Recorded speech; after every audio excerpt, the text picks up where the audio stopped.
그 정신의 날선 도끼를 찾기 위해서 독서란 무엇인가. 여기 이제 도끼는 그 카프카의 말이고, 악스트 있잖아요. 잡지. 거기서도 이제 써먹는 건데, 그 책 읽기에 대해서 이거 굉장히 이제 본원적인 물음인데, 다독도 필요하고 정독도 필요하다. 우리가 한 권에 정독할 책을 찾기 위해서 또 다독해야 된다. 그 기술도 익혀야 된다.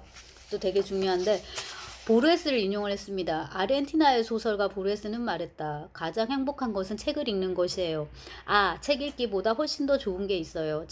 읽은 책을 다시 읽는 것인데, 이미 읽었기 때문에 더 깊이 들어갈 수 있고 더 풍요롭게 읽을 수 있습니다. 역시나 이제 이것도 보르헤스 다운 말이었는데, 돈키호테라든가 그 다음에 뭐 신곡이라든가 보르헤스가 끔찍이도 아낀 또 그 몇 권의 고전이 있어요. 그리고 생각해보면 우리 인생이 되게 짧기 때문에 우리가 사실 그렇게 많은 책을 읽지 못한단 말이죠.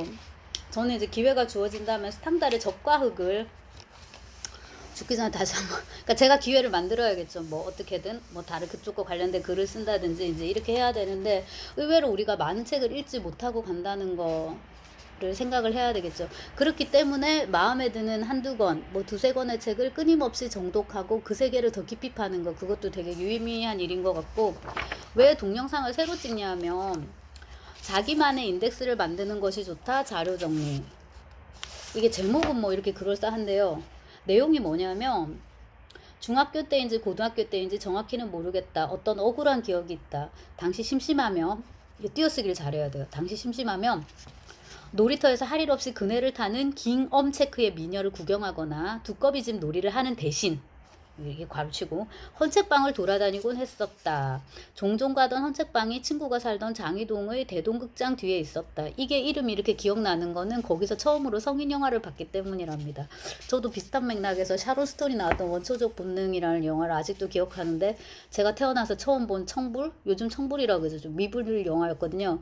그게 그러니까 이제 대학 시험 합격하고 나서 겨울방학 때 이제 본 것인지라, 여기 그 제가 읽어드린 문장에서 인상적인 거는 깅엄 체크예요. 깅엄 체크. 그러니까 이게 보통은 이제 어 꾸미는데 되게 관심이 많은 그런 여자들이라고 할지라도 이렇게 패션 관련 용어들을 섬세하게 알지는 못하는 경우가 많거든요. 근데 체크도 되게 종류가 많은데, 얼마 전에 되게 막 코트나 이런 데서 유행했던 이렇게 가는 선이 이렇게 쭉쭉쭉 이어지는 그거는 글렌 체크고, 깅엄 체크는 약간 그런 영국이나 저쪽에 스코티시 그런 귀족 분위기 나는 이제 그런 체크인데, 이렇게 디테일에 되게 강하세요. 그래서 소설을 쓰면 되게 잘 쓸 것 같다, 내지는 소설 쓰기의 기본 자세가 돼 있는 것 같다는 느낌을 주는데, 여기 쓴 글이 좀 그런 느낌을 주거든요. 그래서 이 헌책방을 갔는데, 이 헌책방이 뭐가 재밌냐면, 두꺼운 뿔테 안경을 쓴 더벅머리의 중년 남자가 그 대동극장 뒤 헌책방의 주인이었는데 되게 술에 좀 취해 있었다. 저는 일단 이 부분이 되게 재미가 있었고요. 이 헌책방 주인을 설명하는 여러 가지 키워드, 뭐 뿔테 안경, 더벅머리, 중년 플러스 이 뭐예요? 술에 취해 있는 거예요. 책 파는 사람인데. 어느 날 들러보니 옛날 한문책이 한 더미 널브러져 있었다. 엿장수가 놓고 갔는지 책들이 되게 찢어지고 너덜너덜해서 거의 건질 수 있는 것이 없어 보였다. 뭐 이렇게 그 책을 사내 만에 이제 이런 걸 하고, 한 번은 좀 멀쩡한 거를 발견을 한 거에 찢어진 것도 없고, 그래가지고 이것만 사려는데 얼마면 돼요? 술 기운이 불쾌해 있던 그 중년 양반 정신을 수습하고 내가 골라 건넨 책을 물끄러미 보더니, 야, 너 이걸 골랐구나. 이 한 권만 해도 아까 내가 내라고 한 돈 수십 배는 넘어. 갑자기 술이 확 깼나 봐요. 이 책방 주인이. 이러니까 이 사람도 프로인 거지. 이렇게 술 먹고서 술에 쩔어가지고 물건 팔면서도 정신 번쩍 들어. 그리고 그 양반은 내게 그 책을 팔지 않았다. 젠장. 책 제목은 기억나지 않는다. 흔한 사서삼경류는 아니었다라고. 그리고 이제 그 꾸준히 헌책방에 들렀던 이제 그 기억을 이야기를 합니다. 잡지도 많이 사셨대요. 뿌리 깊은 나무와 문학과 지성이 그것이다. 이렇게. 그렇게 하다가 이제 유학을 가고 뭐 이러면 책들이 다 없어지죠. 뭐 버리기도 하고 나눠주기도 하고 뭐 저처럼 썩혀 버리기도 하고 팔기도 하고 뭐 등등등.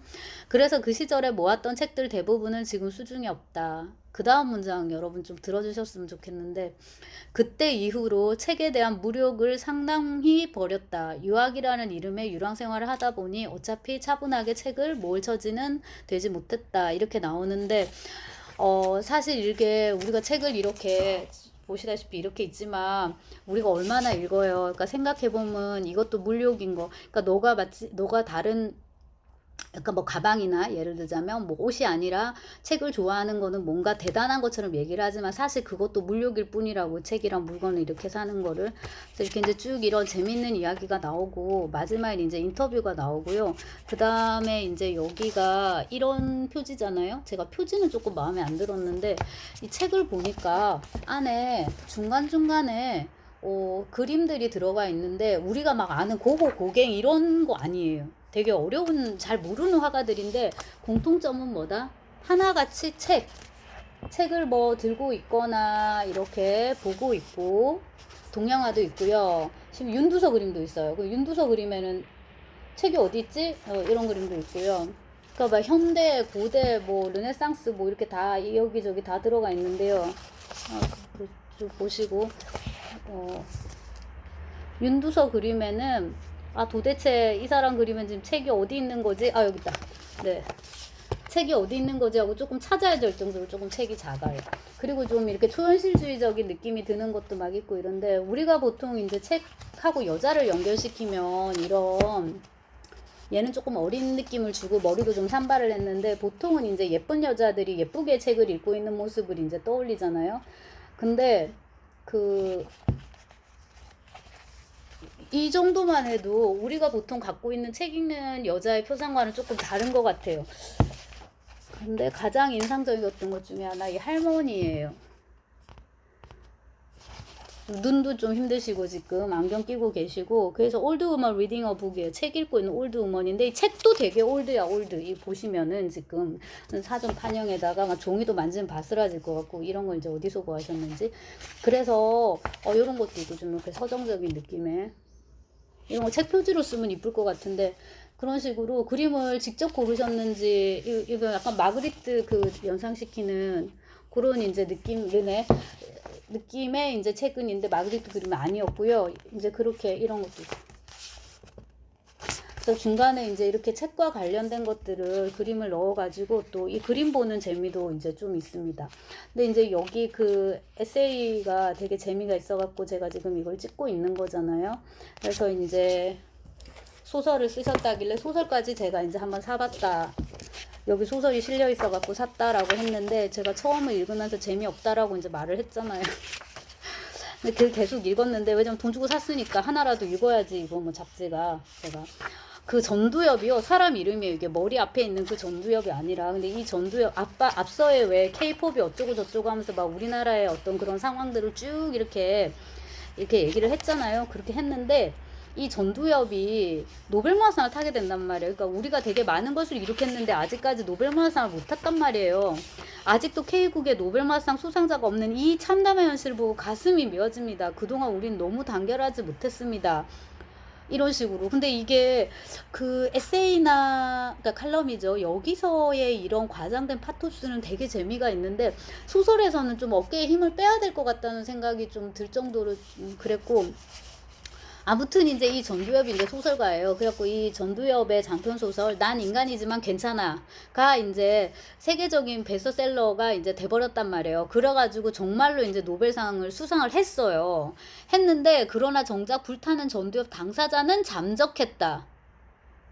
근데 이게 쓰는 것도 전두엽이가 정말 노벨상을 수상했다. 그만 수상해 버린 것이다. 이런 식으로 이제 이렇게 딱 마침표로 딱 찍어가지고 이제 이렇게 했는데, 근데 이제 잠적을 했잖아요. 그리고 이제 전국에 생중계된 이 믿지 못할 기자회견의 다음날 불타는 전두엽은 자택에서 차가운 시체로 발견됐다는데, 얘가 좀 죽임을 당했냐 자기가 죽었냐, 제가 조금 허투루 좀 읽은 것도 있는데요.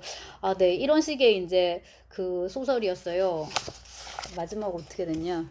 이 일상이 흐르고 흘러 이제 그만 삶을 마무리할 때가 온다. 이제 더 이상 잔병에 시달리지 않아도 된다. 이제 더 이상 농담으로 터져 나오는 비애를 틀어막지 않아도, 이게 넘어가려고. 네, 때가 온 것이다. 전두엽이 스톡홀름을 갔나요? 죽었는데. 홀로 말없이 스톡홀름에서 가장 멀리 떨어진 곳으로 걸어가기 시작한다. 그 구름의 물성을 감각하면서 그 구름 너머로 왔다가 가는 빛과 어둠을 바라보면서 오래 걷다가 스톡홀름의 대척점에서 죽는다. 여기까지가 마지막인데,